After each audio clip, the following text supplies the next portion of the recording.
नमस्कार प्रिय ज्ञान सेवियों, स्वागत है आपका। आज मैं आपके साथ एक ऐसी कहानी साझा करने जा रहा हूं जो आपके जीवन को देखने के तरीके को हमेशा के लिए बदल सकती है।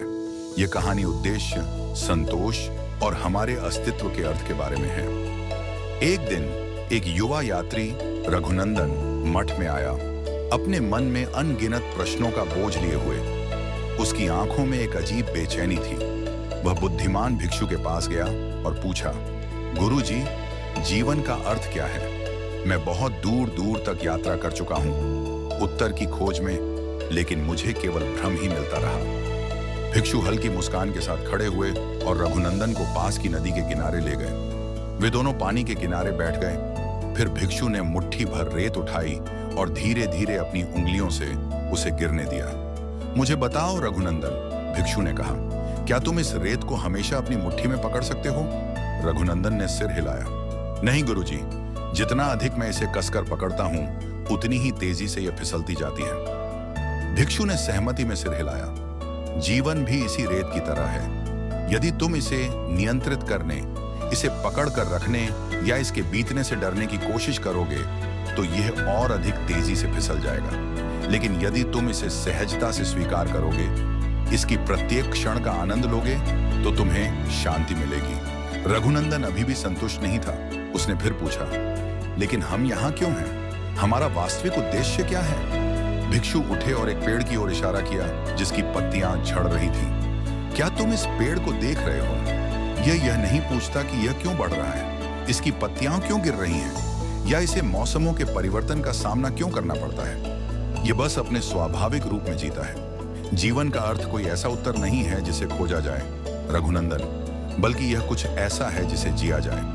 रघुनंदन ने चिंतित होकर पूछा, लेकिन जब दुनिया इतनी अनिश्चित है तो मैं उद्देश्यपूर्ण जीवन कैसे जी सकता हूं? भिक्षु ने पास में गिरे एक पत्ते को उठाया और उसे धीरे से हवा में छोड़ दिया। यह पत्ता देखो, इसे गिरने का डर नहीं है। यह बस प्रवाह के साथ बह जाता है, जीवन को वैसे ही स्वीकार करता है जैसे वह आता है। जीवन को पकड़कर रखने की जगह यदि तुम इसे प्रवाह में बहने दोगे तो तुम्हें शांति मिलेगी। फिर भिक्षु ने एक छोटा मिट्टी का दीपक उठाया और उसे जलाया। तुम इस लौ को देख रहे हो?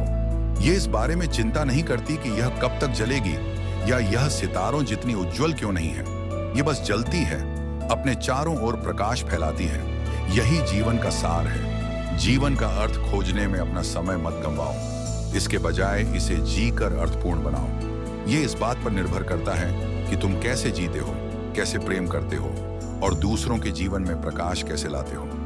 एक गहरी शांति छा गई जब रघुनंदन ने इस शिक्षा को आत्मसात किया। हवा पेड़ों को हिला रही थी और नदी अपना अनंत प्रवाह जारी रखे हुए थी। उसे अंततः एहसास हुआ कि जीवन का अर्थ कोई बड़ा उत्तर नहीं है जिसे खोजा जाना चाहिए, बल्कि यह एक यात्रा है जिसमें हमें हर क्षण को जीना, देना और बढ़ना होता है।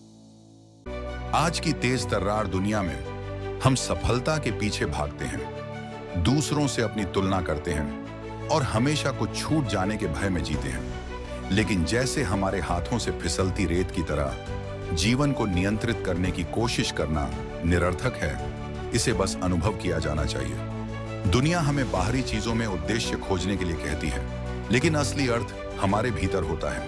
हर क्षण को अपनाने, दूसरों की मदद करने और कृतज्ञता के साथ जीने में। अज्ञात से डरने के बजाय उस दीपक की तरह जलो जो अपने चारों ओर प्रकाश फैलाता है। जीवन का अर्थ खोजने की चीज नहीं है, बल्कि यह एक ऐसी चीज है जिसे तुम स्वयं बनाते हो। यदि इस कहानी ने आपके दिल को छुआ है तो इसे उस व्यक्ति के साथ साझा करें जिसे यह सुनने की जरूरत है। और यदि आप ऐसी और ज्ञानवर्धक कहानियां सुनना चाहते हैं तो लाइक, कमेंट और सब्सक्राइब करना ना भूलें। आइए हम सब मिलकर इस जीवन की यात्रा को उद्देश्य और शांति के साथ तय करें। अगली कहानी में फिर मिलते हैं। धन्यवाद।